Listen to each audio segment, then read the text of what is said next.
komischer Geist. Könnte auch ein Schaf sein. Schneewittchen, was ist hier los? Ich weiß es nicht. Lass uns die nächste Person fragen. Hallo, darf ich fragen, warum alle verkleidet sind? Es ist Halloween. Kennt ihr das nicht? Süßes oder Saures? Nein, wir tanzen nur manchmal um ein warmes Feuer im Wald. Aber ihr seid toll verkleidet. Tolle Kostüme.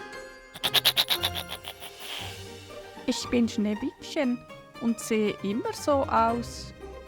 Wir sehen auch immer so aus. Da hinten im letzten Haus gibt es die besten Bonbons. Geht da auch hin.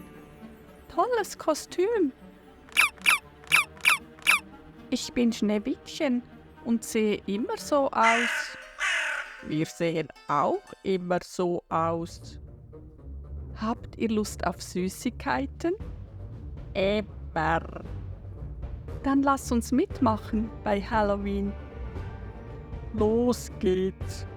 Hi ho, Salz oder Pfeffer, Senf oder Ketchup, kalt oder warm, Tee oder Milch, Wurst oder Brot, Zucker oder Zimt, Süßes oder Saures.